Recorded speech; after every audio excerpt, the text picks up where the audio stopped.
नमस्कार जी। आपका बहुत बहुत स्वागत है हमारे YouTube चैनल ध्येय यात्रा ICS में। आज हमारी भारत का भूगोल यानी कि इंडियन ज्योग्राफी की तीसरी क्लास है और हम इस तीसरी क्लास में जो हम टॉपिक आज हम डिस्कस करेंगे, जो हमारा चर्चा का जो आज विषय रहेगा वह है भारत के तटीय राज्य, यानी कि जो भारत की जो कोस्टल स्टेट्स है और जो भारत की क्या है समुद्री सीमा भारत की कहाँ तक है, ये हमारा भारत का आज भारत के भूगोल का हमारा आज ये तीसरा चैप्टर रहेगा। और दूसरी बात है कि जब हम भारत का भूगोल पढ़ते हैं, यानी कि जब हम जियोग्राफी का जो हम सब्जेक्ट पढ़ते हैं, उसमें जरूरी हो जाता है कि हम साथ साथ में क्या करें, मैप को भी पढ़ें। और मैप जरूरी नहीं कि आप उस तरीके से बनाओ कि इस राज्य की सीमा कितनी लंबी है या ये क्षेत्रफल में कितना बड़ा है, बड़ा बन रहा है क्षेत्रफल में ठीक से बन रहा है नहीं बन रहा है, इस विषय पर नहीं जाना है। आपने अपना मैप इस तरह से तैयार करना है कि आप ये समझ हो जाए कि किस राज्य की सीमा किस राज्य के साथ लगती है, या भारत का जो राज्य है वो कितने राज्य है और किसकी सीमा किन राज्यों के साथ लगती है, ये आपको जानकारी होना जरूरी है। आज हम पढ़ेंगे कि भारत के तटीय राज्य एवं समुद्री सीमा। तो सबसे पहले हमारे सामने ना तीन शब्द आ जाते हैं। वो जो तीन शब्द आते हैं वो उसमें सबसे पहले देखते हैं हम कि भारतीय उपमहाद्वीप क्या होता है। इंडियन सब कॉन्टिनेंट बोलेंगे इसको। तो हमने देखा है कि कॉन्टिनेंट देखे हमने कि भाई एशिया है, यूरोप है, इस तरह के हमने कॉन्टिनेंट सुने होंगे, लेकिन सब कॉन्टिनेंट क्या है? तो सब कॉन्टिनेंट की जब हम बात करते हैं तो भारतीय उपमहाद्वीप भी हमारे समक्ष आता है कि भारतीय उपमहाद्वीप भी है। तो भारतीय उपमहाद्वीप का मतलब कि इंडियन सब कॉन्टिनेंट है। तो हमारे समक्ष सबसे पहले प्रश्न आता है कि भाई इंडियन सब कॉन्टिनेंट क्या है। तो आप इस तरह से देखेंगे कि इस तरह से ये कुछ करके इस तरह से हमारे पास उत्तरी अमेरिका आ जाता है, ये हमारे पास दक्षिण अमेरिका आ जाता है। इस तरह से आप देखेंगे तो ये हमारे पास अफ्रीका बन के आ जाता है, और ये देखेंगे इस तरह से ऊपर को तो ये सारा यूरोप आ जाता है हमारे पास। ये क्या आता है? यूरोप आ जाता है। और ये आता है हमारे पास अफ्रीका, और इधर देखेंगे हम तो इस तरह से हमारे पास ये इंडिया आ जाता है। तो ये हम इस तरह से देखेंगे। लेकिन हमारे को समझना इस बात को, अगर हमारे को समझना है कि भारतीय उपमहाद्वीप क्या है, यानी कि इंडियन सब कॉन्टिनेंट क्या है, तो हमारे को ये थोड़ा सा जरा अपना एशिया की जो हमारा जो अपना पूरा अर्थ है, पूरा ग्लोब है, उसकी जानकारी हमारे को होनी चाहिए। तो जो ये हमारा आज यहाँ पे हमारे को भारत दिखाई दे रहा है, जो ये भारत है जो आज हमारे को यहाँ दिखाई देता है कि एशिया में दिखाई देता है, इसमें क्या था कि किसी दौर में किसी आज से लाखों वर्ष पहले जो भारत है ये कहाँ पे हुआ करता था? ये इस स्थान पे हुआ करता था, यहाँ पे अफ्रीका के पास। ये कहाँ पे होता था? ये अफ्रीका के पास होता था। ये जो अफ्रीका है यहाँ पे क्या होता है? ये भारत होता था। तो जो ये ऊपर वाली भूमि यूरोप वाली जिसमें उत्तरी अमेरिका आता है, तो इसको बोलते थे अंगारा लैंड।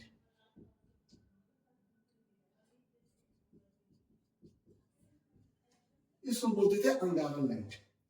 और जो नीचे अफ्रीका वाली भूमि है, जो ये अपना हमारा दक्षिण अमेरिका है, इसको बोलते थे गोंडवाना लैंड। इसको बोलते थे गोंडवाना लैंड। तो भारत किस भूमि का हिस्सा था? तो जो भारत था वो भारत किसका हिस्सा था? तो भारत था गोंडवाना लैंड का।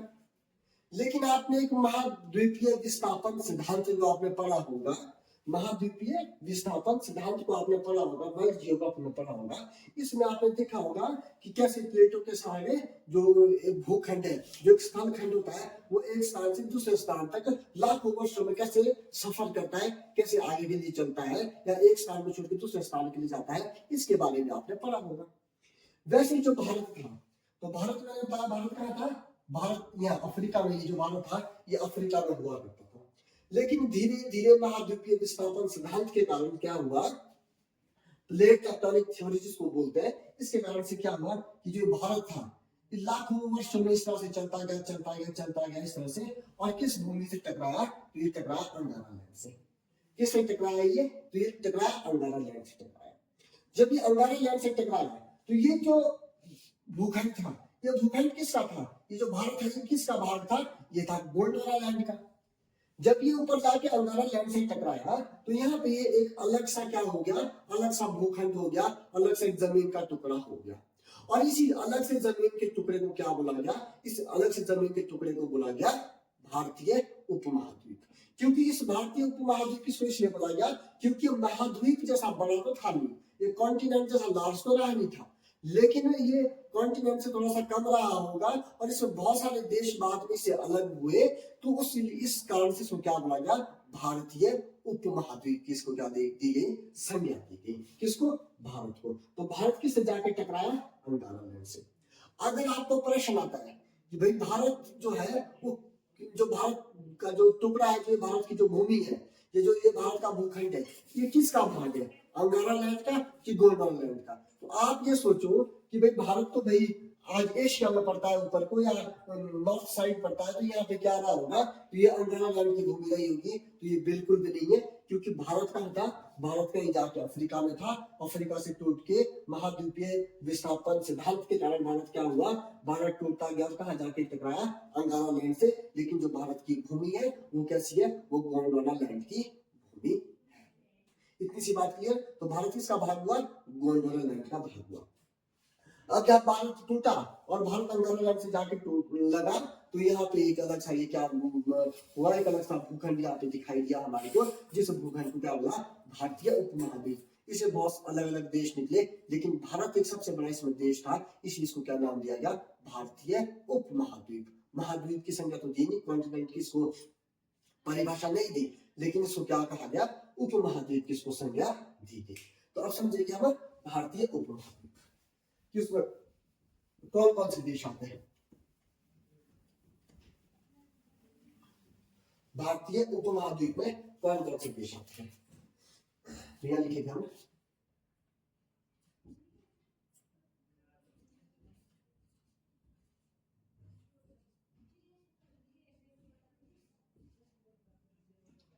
भारतीय उपमहाद्वीप। अब इसमें देखेंगे कि इसमें कौन कौन से क्षेत्र आते हैं। तो सबसे पहले देखेंगे हम इसमें, तो इसमें कौन सा आता है? भारत। दूसरा हम देखेंगे तो कौन सा आता है? पाकिस्तान। तीसरा हम देखेंगे तो कौन सा आता है? देश नेपाल। चौथा देखेंगे तो कौन सा आ रहा है? भूटान। पांचवा देखेंगे तो कौन सा आ रहा है? बांग्लादेश। अगर हम 6 नंबर पे देखेंगे तो कौन सा है? श्रीलंका। और 7 नंबर पे देखेंगे हम तो कौन सा है? मालदीव। कौन सा है? मालदीव। जब इन देशों की बात आती है, जब इन देशों की बात आती है कि भाई भारतीय उपमहाद्वीप में कौन कौन से देश आते हैं, तो जो 7 देश है, कई बार आपको मिलाने को भी आ जाएगा कि निम्नलिखित में से भारतीय उपमहाद्वीप में कौन सा देश शामिल नहीं है। तो आपको जानकारी होनी चाहिए कि कौन सा देश इसमें शामिल नहीं है। तो भारत इसमें सबसे बड़ा देश है, तो इसलिए भारत को क्या बोला गया? भारतीय उपमहाद्वीप। इंडियन सब कॉन्टिनेंट इसलिए कहा गया क्योंकि इन देशों में भारत सबसे बड़ा देश था। अब प्रश्न हमारे पास आता है कि दक्षिण एशिया, दक्षिण एशिया में भी कौन कौन से देश आते हैं? क्योंकि एशिया इतना बड़ा है, तो एशिया में कुछ एक भाग हम देखते तो उसको बोलते हैं, जो दक्षिण वाला भाग है उसको बोलते हैं दक्षिण एशिया। तो हमारे समक्ष प्रश्न आता है कि दक्षिण एशिया में कौन कौन से देश आते हैं, शामिल है? तो दक्षिण एशिया कौन कौन से देश है दक्षिण एशिया में? अब दक्षिण एशिया की बात आती है, तो अगर हम दक्षिण एशिया में देखेंगे, देश को देखेंगे दक्षिण एशिया में, तो हम एक साइड से चलते ही चलते हैं, तो वो देखेंगे हम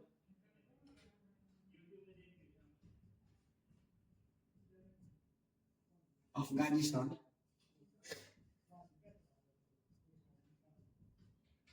पाकिस्तान,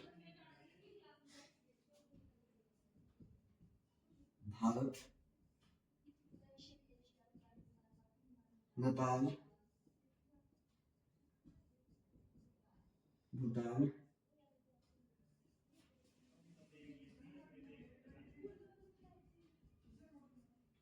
बांग्लादेश,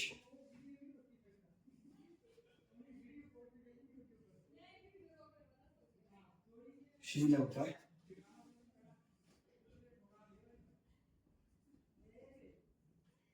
मालदीव। अब अगर हम दक्षिण एशिया की बात देखेंगे तो दक्षिण एशिया में हमने कौन सा देश को बना दिया, हमने एक देश को बना दिया पाकिस्तान को। तो पाकिस्तान को हमने किस में कर दिया, दक्षिण एशिया में कर दिया, अलग से ऐड कर दिया हमने अफगानिस्तान को। बाकी जो भारतीय उपमहाद्वीप के देश है वो सारे के सारे कहाँ आ गए, दक्षिण एशिया में बाकी देश आ गए। अब कई बार क्या होता है कि कुछ लोग ये भी कहते हैं कि जो म्यांमार है उसको भी हम दक्षिण एशिया में कुछ लोग रखते हैं, लेकिन भारत दक्षिण एशिया में इन्हीं 8 देशों को मानता है। तो हम इन्हीं 8 देशों को कहीं पढ़ेंगे, दक्षिण एशिया के अंदर पढ़ने का क्या करेंगे, प्रयास करेंगे। तो इसी दक्षिण एशिया को लेकर एक इन देशों ने अपने संगठन में बना रखा है जिसको सार्क नाम से बोलते हैं, South Asia association regional corporation. SAARC नाम से क्या बना रखा है, एक संगठन बना रखा है इन्हीं देशों में। संगठन किसने, दक्षिण एशिया में। तो ये तो रहा हमारा भारतीय उपमहाद्वीप और दक्षिण एशिया। तो कई बार प्रश्न आता है कि निम्नलिखित में से दक्षिण एशिया में कौन सा देश शामिल है। कई बार ऐसा भी पूछ सकते हैं आप कि भारतीय उपमहाद्वीप में निम्नलिखित में से कौन सा देश है। क्योंकि जब आप कोचिंग कहीं से लेते हैं ना, जब आप कोचिंग में पढ़ते हैं तो आपका कुल मिलाकर कहने का मतलब यह है कि आपका बिल्कुल बेसिक बिल्कुल अच्छे से आपका क्लियर हो जाए, आपकी एक अच्छी खासी समझ बन जाए, ताकि जब आप कोई किताब उठाओ, बुक उठाओ तो आप उसमें आसानी से उसको क्या कर सको, पढ़ाई कर सको, उसमें पढ़ सको। क्यों, क्योंकि जब आपने उसको कोचिंग संस्थान में उसको अच्छे से पढ़ा, तो जब आप बेसिक से जीरो से शुरू करेंगे तो हमारी जियोग्राफी से बिल्कुल जीरो से चलेगी। इसलिए मैं हर एक टॉपिक को बड़े अच्छे से आपको करवा रहा हूँ ताकि आपको किसी में भी दिक्कत न हो। अब तीसरा आता है हमारे पास भारतीय प्रायद्वीप। अब सबसे मेन बात होती है प्रायद्वीप को इंग्लिश में बोलते हैं पेनिनसुला। अब प्रायद्वीप क्या होता है, इंडियन पेनिनसुला क्या होता है। प्रायद्वीप वो क्षेत्र होता है जो 3 तरफ से कैसा हो, जो 3 तरफ से किससे घिरा हो, जल से घिरा होता है। तो इसमें क्या लिखेंगे आप, अगर से भारतीय प्रायद्वीप है तो अगर इसमें लिख रहा हूं कि प्रायद्वीप क्या होता है तो आप लिखेंगे ऐसा स्थलखंड या भूभाग जो 3 तरफ से किससे घिरा हो, जल क्षेत्र से घिरा हो। किससे घिरा हो, जल क्षेत्र से घिरा हो, उसको क्या बोलते हैं, प्रायद्वीप बोलते हैं। अगर हम वही भारत के परिप्रेक्ष्य में देखेंगे, अगर हम वही भारत के परिप्रेक्ष्य में देखेंगे तो हम देखेंगे कि जो ये वाला अपना भारतीय प्रायद्वीप है तो यहाँ देखेंगे आपकी कौन सा सागर है नीचे, यहाँ देखेंगे हिंद महासागर है। ये कौन सा सागर है, तो ये है हमारा हिंद महासागर है। और इधर को देखेंगे हम, तो ये कौन सी हमारी बंगाल की खाड़ी। ये कौन सी है, बंगाल की खाड़ी। और इधर देखिए हम, इधर क्या है, अरब सागर। ये कौन सा है, अरब सागर। तो जो भारत का जो ये वाला क्षेत्र है कर्क रेखा से नीचे वाला, हालांकि कर्क रेखा से नीचे वाला नहीं बोल सकते क्योंकि प्रायद्वीप जो भारतीय प्रायद्वीप है वो 22 डिग्री से नीचे है। तो कर्क रेखा से थोड़ा सा नीचे आ जाओ क्योंकि कर्क रेखा 23.5 डिग्री, तो 22 डिग्री अक्षांश से नीचे का जो क्षेत्र है वो कहा जाता है, प्रायद्वीप में आता है। क्योंकि वो कैसा क्षेत्र है, वो 3 तरफ से किससे घिरा हुआ है, वाटर बॉडी से घिरा हुआ है। और जो वाटर बॉडी है वो कौन कौन सी है, आप देख सकते हैं, ये अरब सागर है, ये बंगाल की खाड़ी है, और ये नीचे कौन सा है, हिंद महासागर है। और ये अरब सागर और बंगाल की खाड़ी हिंद महासागर का ही क्या है, विस्तार है। तो ये है हमारा भारतीय उपमहाद्वीप, दक्षिण एशिया और प्रायद्वीप भारत क्या है। तो इस ये चीज आप क्या है इतनी सी क्लियर हो गई होगी। तो प्रायद्वीप क्या होता है, या भारतीय उपमहाद्वीप का क्या मतलब है, कौन कौन से देश आते हैं और दक्षिण एशिया में कौन कौन से देश आते हैं, इतनी सी बात आपकी क्लियर हो गई होगी। अब चलते हैं अपने टॉपिक के ऊपर, इतना सा मिटा देता हूं।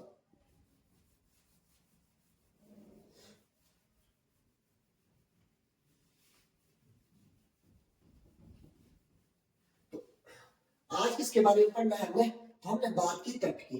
तो तट का मतलब क्या है कि जिसका भाग समुद्र के साथ लगता हो। अब मैंने बोला कि हम बोलते हैं भारतीय उपमहाद्वीप, तो उपमहाद्वीप का क्या मतलब हुआ, उपमहा सॉरी मैंने बोला भारतीय प्रायद्वीप। तो इंडियन पेनिनसुला का क्या मतलब हुआ? इंडियन पेनिनसुला का मतलब हुआ कि वो वाला भाग जो तीन तरफ से वाटर बॉडी से घिरा हो। तो जहां तक का भाग वाटर बॉडी से घिरा होगा उसी क्षेत्र के क्या लगते होंगे, किसी तट के साथ क्या लगती होगी, उसकी सीमा लगती होगी। तो आज इसके बारे में पढ़ेंगे हम। आज पढ़ेंगे हम पूरा का पूरा जो भारतीय प्रायद्वीप है, वहां के जो जो जिसमें राज्य पड़ता है भारतीय प्रायद्वीप में, जो जो भी स्टेट्स पड़ती है उसके बारे में आज हम अच्छे से क्या करेंगे, पढ़ने वाले आज हम उसको अच्छे से। तो ये मैंने थोड़ा सा ये टाइम बचाने के लिए मैंने ये मैं पहले ही बना लिया था आपके लिए, लेकिन आप इसको एक बार से देख सकते हैं। तो जो ये वाला जो मैंने इस तरह से इसने यहाँ पे इस तरह से बनाया हुआ है ये वाला क्षेत्र, तो ये कौन सा, इसको बोलेंगे केरल। ये कौन सा स्टेट है हमारा, यह केरल। यह है हमारा केरल।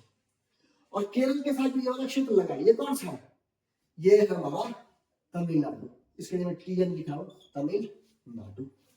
और तमिलनाडु से यहाँ पे एक राज्य है जिसने इस तरह से बिल्कुल सीमा बनाई है, हम ऊपर तक बहुत लंबा सा एक हमारे को राज्य दिखने को मिलता है। इसको बोलते हैं आंध्र प्रदेश। क्या बोलते हैं इसको, आंध्र प्रदेश। ये कौन सा स्टेट है, तो ये है आंध्र प्रदेश। तो आंध्र प्रदेश से 2013 में शायद से एक राज्य अलग हुआ। इस राज्य को क्या बोलते हैं, तेलंगाना। ये कौन सा राज्य है, तेलंगाना। अब तेलंगाना से क्या होगा कि तेलंगाना से इस तरह से एक राज्य बनता है, बहुत बड़ा राज्य बनता है। और इधर आपने देखा होगा उसको बोलते हैं कर्नाटक। ये कौन सा है, कर्नाटक है। और कर्नाटक के साथ में देखिए आप एक छोटा सा स्टेट पड़ता है, बहुत छोटा है, इतना बड़ा भी नहीं जितना मैंने बना रखा है, बहुत छोटा सा है। इसको बोलते हैं गोवा। इस स्टेट को क्या बोलते हैं, तो इसको बोलते हैं गोवा। इतनी सी बात क्लियर। अब ये देखिए आप, ये है तेलंगाना और ये है हमारा उड़ीसा और ये है हमारा आंध्र प्रदेश। तो इसी के साथ एक राज्य बनता है यहाँ पे, इसको बोलते हैं छत्तीसगढ़। ये कौन सा स्टेट है, तो ये है छत्तीसगढ़।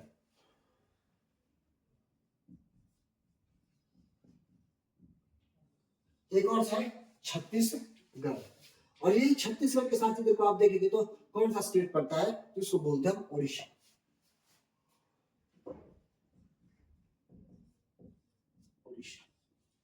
और ये उड़ीसा के साथ आप ऊपर को देखेंगे तो ये कौन सा स्टेट पड़ता है, तो ये पड़ता है हमारा वेस्ट बंगाल। ये कौन सा पड़ता है, पश्चिम बंगाल। इतनी सी बात क्लियर। तो अगर आप ये देखेंगे छत्तीसगढ़ से बिल्कुल इधर सीमा बना था मध्य प्रदेश और गुजरात के साथ है, ये वाला स्टेट देखेंगे इतना बड़ा, तो इसको बोलते हैं हम महाराष्ट्र। ये कौन सा स्टेट है, महाराष्ट्र। और यही आप ऊपर देखेंगे तो ये कौन सा है, मध्य प्रदेश।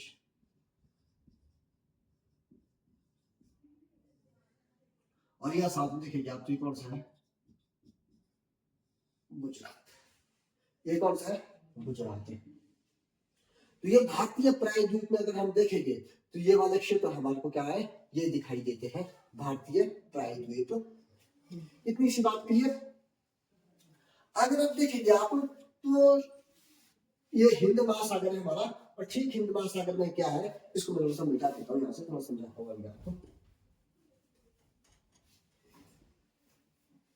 ये क्या है, ये है हिंद महासागर।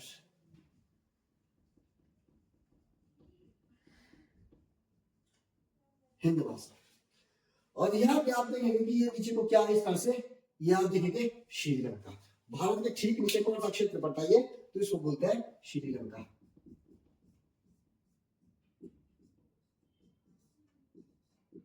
ये कौन सा है, देश है श्रीलंका। अब आप देखेंगे कि यह है बंगाल की खाड़ी, इधर है अरब सागर। तो यहाँ पे एक नीचे खाड़ी है, उसको बोलते हैं मन्नार की खाड़ी। क्या बोलते हैं उसको, मन्नार की खाड़ी।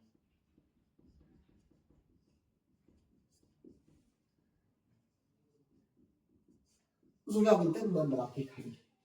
अब बंगाल की खाड़ी से अगर हमें बंगाल की खाड़ी में जाना है तो एक जल संधि है, एक क्या है, जल संधि है। और उस जल संधि को क्या बोलते हैं, उस जल संधि को बोलते हैं पाक जल संधि। क्या बोलते हैं उसको, तो उसको बोलते हैं पाक जल संधि। तो पाक जल संधि किन दो खाड़ियों को जोड़ती है? तो आपने ध्यान रखना, बंगाल की खाड़ी और बंगाल की खाड़ी को कौन सी जल संधि जोड़ रही है? तो जोड़ रही है पाक की जल संधि। और किन दो भूखंडों को, क्योंकि जल संधि क्या होती है? जल संधि क्या होती है? तो जल संधि होती है एक जो हमारे पास सागर या महासागर होता है, उसमें एक रास्ता होता है, उस रास्ते को हम क्या बोलते हैं? जल संधि बोलते हैं। और जल संधि क्या होती है कि जल संधि दो क्या करती है? दो सागरों को, दो खाड़ियों को या दो महासागरों को क्या करती है? जोड़ती है। और दो भूखंडों को क्या करती है? दो स्थलखंडों को क्या कर देती है? अलग करती है। तो ये जो पाक जल संधि है, ये किसको अलग कर रही है? तो यहाँ देखेंगे, ये श्रीलंका और भारत को अलग कर रही है। और बंगाल की खाड़ी को बंगाल की खाड़ी से पाक जल संधि क्या कर रही है? जोड़ रही है। इतनी सी बात क्लियर।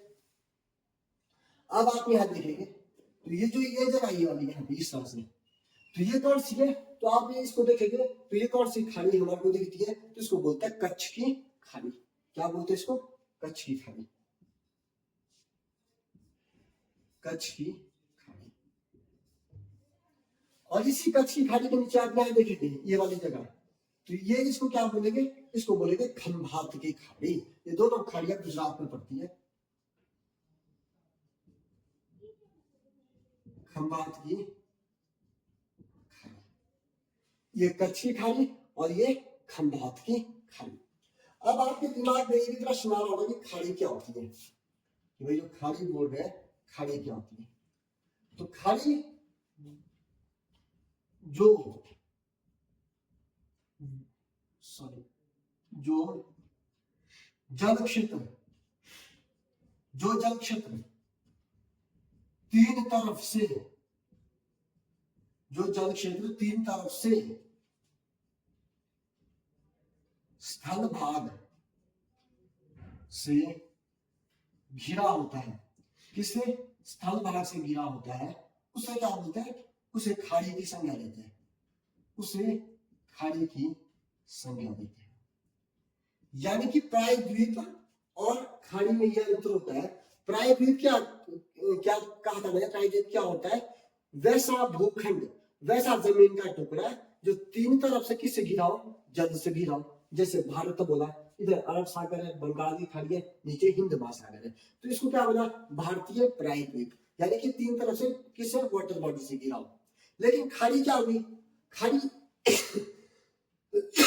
खाड़ी आते रहिए, ये वाला यहाँ पे आपको क्षेत्र दिख रहा होगा, जहां मैंने कच्छ खाड़ी लिखा, तो ये कच्छ खाड़ी देखो, इधर भी ऊपर भी और साइड से भी, ये कहां से? ये जमीन से घिरी हुई है। तो खाड़ी क्या है? वैसा जल क्षेत्र जो तीन तरफ से किससे घिरा हो? जमीन से घिरा हो, उसको क्या बोलते हैं? खाड़ी। उसको क्या बोलते हैं? खाड़ी। तो ये तीन तरफ से जो इसके अंदर जो वाटर है, ये तीन तरफ से किससे घिरा हो? जमीन से घिरा हुआ है, तो इसको क्या बोला? खाड़ी। तो खाड़ी और प्रायद्वीप में आप अंतर समझ गए। तो ये कौन सी खाड़ी है? कच्छ खाड़ी और खंभात की खाड़ी। इतनी सी बात क्लियर। अब हमें देखना है कि भारत के तटीय राज्य, अब हमें देखना है कि भारत के ऐसे कौन कौन से राज्य हैं जिनकी सीमा किसके साथ लग रही है? तट के साथ लगती है, किसी न किसी समुद्र के साथ है, किसी न किसी जल क्षेत्र के साथ उनकी क्या लग रही है? सीमा लग रही है। ऐसे हमने क्षेत्र देखने हैं। तो अगर भारत को देखेंगे, तो भारत का ये वाला क्षेत्र कौन सा था? ये हुआ पश्चिम और ये हुआ पूर्व। ये पश्चिम हुआ, ये पूर्व हुआ। अगर हम पश्चिम में देखेंगे पहले, तो गुजरात एक नंबर पे, तो गुजरात भी आ रहा है इधर, तो एक नंबर नहीं बोलेंगे, कहां लिख लेंगे आप इसको कि गुजरात पश्चिम में कौन से? गुजरात। दूसरे नंबर पे देखिएगा महाराष्ट्र की सीमा भी कहां लगती है? समुद्र के साथ लगती है, तो महाराष्ट्र का तट होगा दो। तीसरा कौन सा? गोवा। चौथा कर्नाटक। पांचवा केरल। तो पश्चिम में अगर देखेंगे, तो पश्चिम में जो भारत के राज्य है, उनकी किस किस की सीमा लग रही है तट के साथ? या कौन कौन से तटीय राज्य है जिनकी सीमा समुद्र के साथ लग रही है, जल के साथ लग रही है? वो है गुजरात, महाराष्ट्र, गोवा, कर्नाटक, केरल। अगर देखेंगे हम पश्चिम में, तो पश्चिम में देखेंगे हम, तो इसमें देखेंगे हम गुजरात,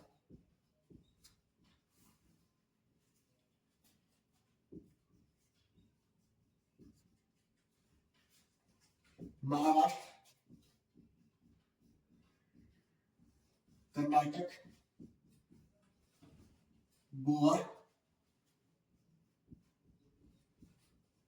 गोवा, केरल। 1 2 3 4 5 कितने हो गए? 5 हो गए। तो अगर हम पश्चिम में देखेंगे, भारत के पश्चिम में देखेंगे तो 5 ऐसे राज्य है जो किसके साथ सीमा बना रहे हैं? तट के साथ सीमा बना रहे हैं, यानी कि समुद्र के साथ क्या करते हैं? सीमा बनाते हैं। अगर हम देखेंगे पूर्वी भारत में, तो पूर्वी भारत में हमारे पास कौन से निकल के आ रहे हैं? तो पूर्वी भारत में हमारे पास निकल के आ रहे हैं वेस्ट बंगाल, उड़ीसा, आंध्र प्रदेश, तमिलनाडु, यानी कि 4 निकल के आ रहे हैं। पूर्वी भारत में अगर देखेंगे आप तो कौन सा निकल के आए हमारे पास? पश्चिम बंगाल, उड़ीसा,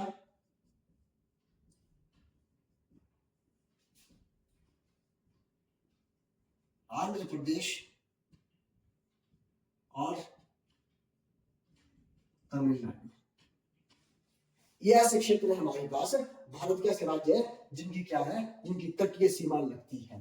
तो ये कितने होंगे? अगर पश्चिम में देखेंगे तो 2 2 4 5 और पूर्व में देखेंगे तो 4। तो कुल मिलाकर कितने हुए? तो भारत के 9 राज्य हैं जो तटीय सीमा क्या करते हैं? बनाते हैं। क्या करते हैं वो? तटीय सीमा यानी कि कोस्टल बाउंड्री क्या करते हैं? वो शेयर करते हैं, यानी कि क्या करते हैं? कोस्टल बाउंड्री शेयर करते हैं। ऐसे कितने हैं हमारे पास? 9 राज्य है। लेकिन अब प्रश्न कैसे आएगा कि भाई सबसे बड़ा तट किसके पास है, सबसे छोटा किसके पास है? या पश्चिमी भारत में सबसे बड़ा तट किसके पास है, पूर्वी भारत में सबसे बड़ा तट किसके पास है? अब इस तरह के हमारे पास क्या आएंगे? क्वेश्चन आते हैं। इतनी बात क्लियर?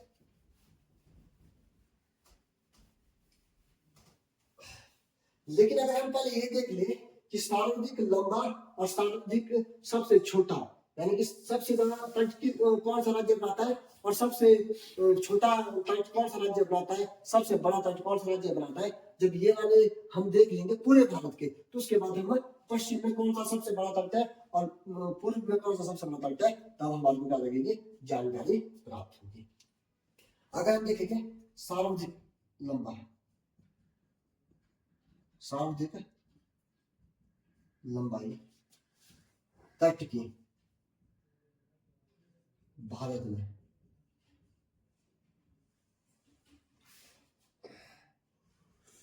तो सबसे ज्यादा जो तट है वो किसका लगता है? तो आप देखिए गुजरात का है।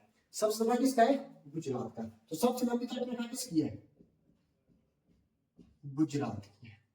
अगर हम सेकंड नंबर पे देखेंगे तो सबसे बड़ी किसकी है? तो गुजरात की। पूरे भारत में अगर देखेंगे तो सबसे ज्यादा तट किस राज्य के पास है? तो गुजरात के पास सबसे ज्यादा तट है। अगर हम सेकंड नंबर पे देखेंगे तो सेकंड नंबर पे अगर हम देखेंगे तो किसके पास है? तो सेकंड नंबर पे हमारे को मिलेगा आंध्र प्रदेश। सेकंड नंबर पे कौन सा मिलेगा हमारे को? आंध्र प्रदेश। अगर हम थर्ड नंबर पे देखेंगे तो तीसरे नंबर पे हमारे को मिलेगा तमिलनाडु। कौन सा मिलेगा हमारे को? तमिलनाडु। वही जब हम चौथे नंबर पे देखेंगे तो चौथे नंबर पे हमारे पास कौन सा है? महाराष्ट्र। तो चौथे नंबर पे कौन सा आएगा हमारे पास? महाराष्ट्र। तो चौथे नंबर पे कौन सा है? महाराष्ट्र। और पांचवें नंबर पे देखेंगे हम तो कौन सा है? केरल है। केरल है। और छठे नंबर पे हम देखेंगे तो कौन किसका है? ओडिशा। किसका है? तो ओडिशा का है। और अगर हम सातवें नंबर पे देखेंगे तो सातवें नंबर पे किसका है? कर्नाटक का। और अगर आठवें नंबर पे देखेंगे तो किसका है? पश्चिम बंगाल का। और अगर वही 9th नंबर पे देखेंगे, क्योंकि 9 राज्य ऐसे हैं जो तटीय सीमा बनाते हैं, तो 9th नंबर पे देखेंगे तो किसका है? गोवा का। किसका है? गोवा का। तो किसका है? गोवा का। इतनी सी बात आपको समझ आ गई।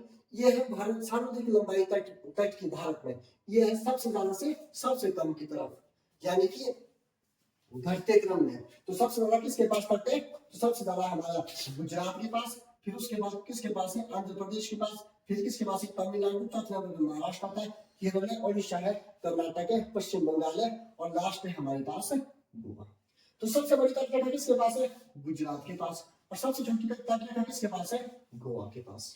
ये तो हुई पूरे भारत की बात। लेकिन अब बात आती है पश्चिम में और पूरब में। अब कहाँ बात आती है कि पश्चिम में किसकी सबसे बड़ी तटरेखा है और पूरब में किसकी सबसे बड़ी तटरेखा है।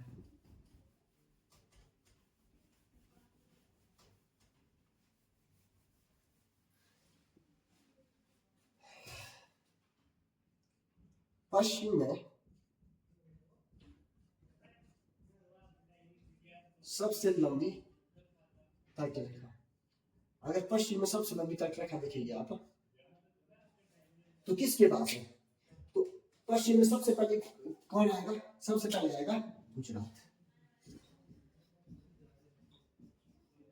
आप सेकंड नंबर पर मैंने बताया था आंध्र प्रदेश, लेकिन आंध्र प्रदेश आएगा पूर्व में, तो यह हम देखेंगे सेकंड नंबर पे किसका आएगा, सेकंड नंबर पे आएगा हमारे पास महाराष्ट्र। सेकंड नंबर पे आएगा हमारे महाराष्ट्र। और अगर उसके बाद देखेंगे तो फिर कौन आएगा हमारे पास, केरल। फिर आप देखेंगे तो तब कौन सा आएगा हमारे पास, कर्नाटक। फिर हमारे पास आएगा। तो अगर हम पश्चिम में देखेंगे सबसे लंबी तटरेखा किसके पास है, तो हमारी देखेंगे हमारी गुजरात के पास। और सबसे छोटी किसके पास है, तो गोवा के पास। 2 3 4 5। तो पश्चिम में कितने लगे थे, 5 राज्य थे हमारे पश्चिम में। तो सबसे लंबी तटरेखा किसकी है, गुजरात की। वही अगर हम पूर्व में देखेंगे, पूर्वी भारत में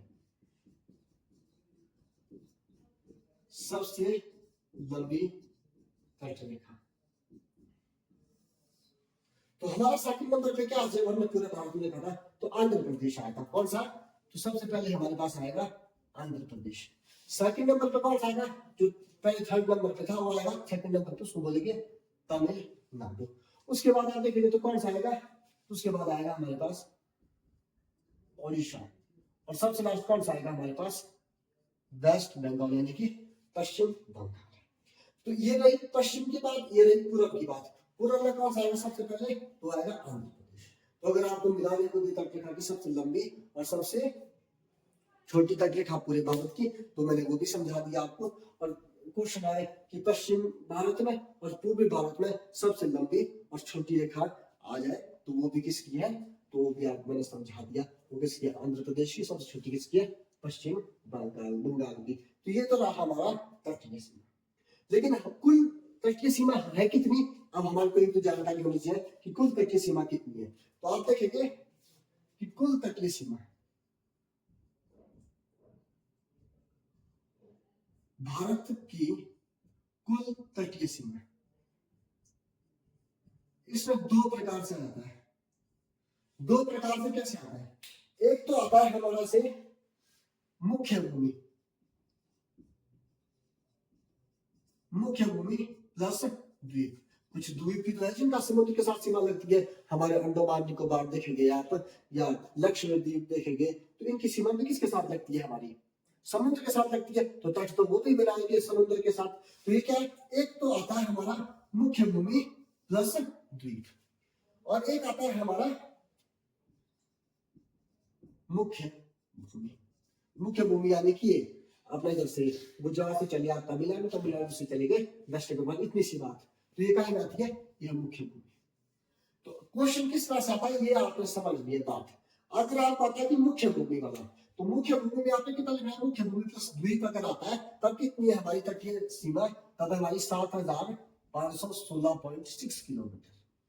अगर मुख्य भूमि प्लस द्वीप की बात की जा रही है, मुख्य भूमि प्लस द्वीप की बात की जा रही है, तो कितनी फिर 7516.6 किलोमीटर।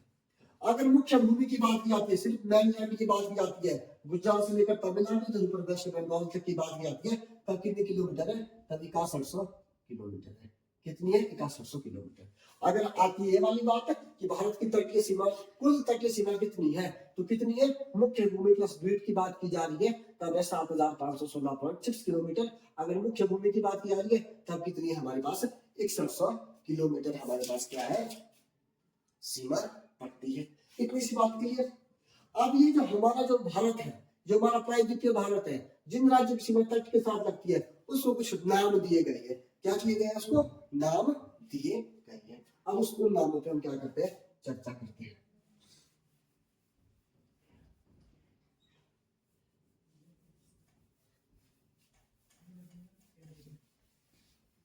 अब उन नामों की क्या करते हैं ना, चर्चा करते हैं।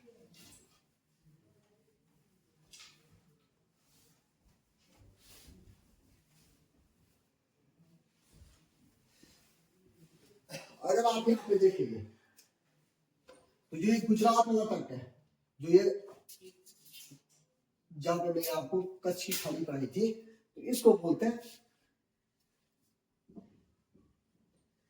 कच्छ का तट। इसको क्या बोलते हैं, कच्छ का तट। लेकिन जो मैंने बताया कच्छ के तट से लेकर के नीचे वाली जगह मैंने बताई थी आपको, जब मैंने खंबात की खाड़ी पढ़ाई थी आपको, खंबात की खाड़ी, ये मैंने खंबात की खाड़ी पढ़ाई थी, इसको क्या बोलते हैं, इसको बोलते हैं काठियावाड़ तट। काठियावाड़ तट, या इसको एक और नाम भी बोलते हैं, उस नाम को बोलते हैं सौराष्ट्र, सौराष्ट्र तट, या काठियावाड़ तट या सौराष्ट्र तट। अब गुजरात से लेकर नीचे ये जो पूरा देख रहे हैं महाराष्ट्र से लेकर नीचे यहाँ पे गोवा तक अगर देखेंगे आप, तो इसको कौन सा तट बोलते हैं, इस तट को नाम दिया जाता है कोंकण तट। कौन सा तट बोलते हैं इसको, कोंकण, कोंकण तट। इसको कौन सा बोलते हैं, कोंकण तट बोलते हैं। अगर उसके नीचे हम आते हैं, तो जब हम गोवा से लेकर नीचे केरल तक चलते हैं, तो इसको बोलते हैं कनारा तट। कौन सा बोलते हैं, यहां तक जब हम आएंगे तो इसको कौन सा तट बोलेंगे, तो इसको बोलेंगे कनारा तट। इसको कौन सा बोलेंगे, कनारा तट। अब जब हम वहीं से नीचे कर्नाटक से नीचे बिल्कुल केरल तक आएंगे, लास्ट तक आएंगे हम नीचे, तो इसको कौन सा तट बोलेंगे, आपने देखोगे बहुत फेमस तट है, इस तट को बोलेंगे मालाबार तट, मालाबार। इसको कौन सा क्षेत्र बोलेंगे, मालाबार तट। इतनी सी बात क्लियर। अब आता है हमारे पास इधर से वाला क्षेत्र, ये वेस्ट बंगाल। इस वेस्ट बंगाल वाले तट को क्या बोलेंगे, जो पश्चिम बंगाल वाला तट है, इसको बोलते हैं वेगा तट, वेगा तट। और ये वेस्ट बंगाल से लेकर ओडिशा तक के क्षेत्र को क्या बोलते हैं, उत्कल तट। क्या बोलेंगे, उत्कल तट। और वहीं फिर आप ये ओडिशा से लेकर नीचे आंध्र प्रदेश तक के तट को देखेंगे, इस तरह से तट को, तो इस तट को क्या बोलते हैं, तो इस तट को बोलते हैं उत्तरी सरकार। यहाँ पे कभी उत्तरी सरकार नाम से कोई जगह रही होगी, तो इसलिए इसको बोलते हैं उत्तरी सरकार तट। कौन सा, उत्तरी सरकार तट। और ये फिर आंध्र प्रदेश से नीचे तमिलनाडु तक वाले तट को क्या बोलते हैं, इसको बोलते हैं कोरोमंडल तट, कोरोमंडल तट। तो ये तो रहा कुछ तट। अब बात आती है कि भाई जो भारत की जो समुद्री सीमा है, जो भारत की जो समुद्री सीमा है वो कितनी आगे तक लगती है। तो अब लास्ट बात आएगी हमारी भारत की समुद्री सीमा।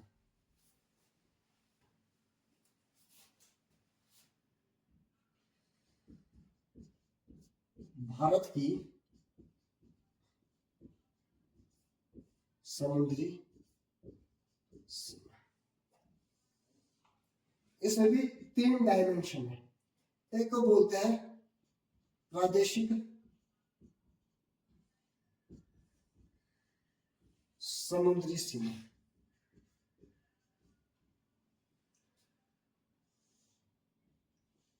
जो दूसरा आता है उसको बोलते हैं संलग्न क्षेत्र, यानी कि कॉन्टिजियस एरिया।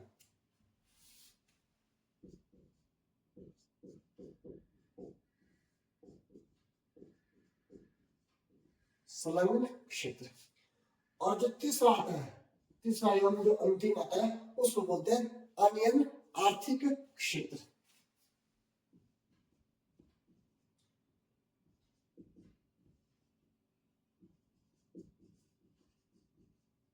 आर्थिक क्षेत्र, अनियन आर्थिक क्षेत्र, यानी कि इसको ईईजेड बोलते हैं, एक्सक्लूसिव इकोनॉमिक जोन।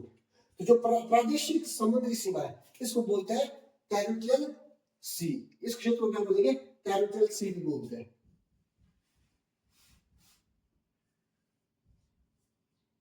टेरिटोरियल सी। संलग्न क्षेत्र को क्या बोलेंगे? Contiguous area, CO.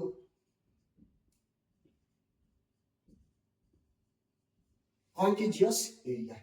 और जो अनंत आर्थिक क्षेत्र है इसको क्या बोलेंगे?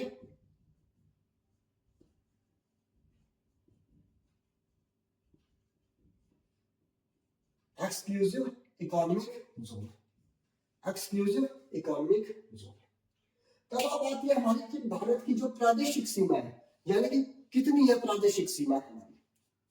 तो जो भारत की प्रादेशिक सीमा है वो कितनी है? वो 12 नॉटिकल मील। 12 नॉटिकल मील है। तो जो भारत की प्रादेशिक सीमा है, टेरिटोरियल सी है, वो कितनी है? 12 नॉटिकल मील है। अब 12 नॉटिकल मील का क्या मतलब है? एक नॉटिकल मील, एक नॉटिकल मील कितना होता है? एक नॉटिकल मील होता है 1.6 किलोमीटर। लेकिन समुद्र की जब बात होती है, लेकिन समुद्र की जब बात होती है तो कितना होता है? 1.8 किलोमीटर। तो मैंने क्या बोला? जो भारत की जो प्रादेशिक सीमा है, टेरिटोरियल सी है जो, वो कितनी है? 12 नॉटिकल मील है। तो 12 नॉटिकल मील में क्या हुआ? एक नॉटिकल मील कितना हुआ? 1.8 किलोमीटर है। तो ऐसे 12 नॉटिकल मील आप लगा लो, तो इतनी सीमा है। अगर मैं आंध्र प्रदेश की प्रादेशिक सीमा की बात करूं, ये आंध्र प्रदेश है, आंध्र प्रदेश में आगे जाऊं तो कितना आगे जाऊंगा? तो 12 नॉटिकल मील तक जाऊंगा। वहां तक आंध्र प्रदेश की कैसी सीमा लगती है? वो कैसी लगती है? 12 नॉटिकल मील तक। तो यहां क्या होता है? यहां पर उस प्रदेश के, वहां पर उस प्रदेश के क्या है? सभी कानून लागू रहते हैं। वहां पर क्या है कि उस प्रदेश क्या है? सभी कानून लागू होता है। जहां तक उस प्रदेश की क्या चलती है, उसकी जो सीमा होती है, वहां पे वहां उस प्रदेश में क्या होता है? सभी कानून क्या होते हैं? लागू रहते हैं, चालू रहते हैं 12 नॉटिकल मील तक। अब आता है कि भाई कॉन्टिजियस एरिया क्या होता है? तो कॉन्टिजियस एरिया होता है ये कितना नॉटिकल मील तक आगे चलता है? तो ये चलता है 24 नॉटिकल मील। 24 नॉटिकल मील। तो यहां पर भी क्या है? यहां पर भारत के सभी कानून लागू होते हैं। यहां पर भी भारत में क्या होता है? सभी कानून लागू होते हैं 24 नॉटिकल मील तक। अब आता है एक्सक्लूसिव इकोनॉमिक जोन, यानी कि अनैध आर्थिक क्षेत्र। ये किसकी सीमा कितनी होती है? तो आप ध्यान देंगे तो ये कितना होता है? ये 200 नॉटिकल मील तक। उस प्रदेश से कितना आगे? 200 नॉटिकल मील। 200 नॉटिकल मील तक। 200 नॉटिकल मील तक। अब आप लोगों ने ये मत सोचना कि भाई 12 नॉटिकल मील यहां तक हुआ तो आगे जाएंगे तो यहां तक कितना होगा? 24। वहां से आगे जाएंगे तो कितना होगा? 200। ऐसा बिल्कुल नहीं है। अगर 12 नॉटिकल मील यहां से यहां तक है तो 24 नॉटिकल मील भी यहां से आगे तक होगा। यानी कि 12 से आगे 24 क्या होगा? 12 से आगे 12 ही होगा। तब कितना बनेगा? 24 नॉटिकल मील बनेगा। तो वहां तक कैसा क्षेत्र आएगा? वहां तक आएगा कॉन्टिजियस एरिया, यानी कि संलग्न क्षेत्र। अब जब मैं 200 नॉटिकल मील की बात करूंगा तो वो 24 नॉटिकल मील से आगे नहीं होगा, वो यहीं से होगा। यहीं से आगे होगा तो कितना होगा? 200 नॉटिकल मील तक होगा। कौन सा? एक्सक्लूसिव इकोनॉमिक जोन, जिसको आर्थिक अनैतिक क्षेत्र भी हम बोलते हैं। ये होता है 200 नॉटिकल मील तक। तो 200 नॉटिकल मील तक यहाँ पे भारत क्या कर सकता है? यहाँ पे भारत रिसर्च कर सकता है। क्या कर सकता है? अनुसंधान कर सकता है।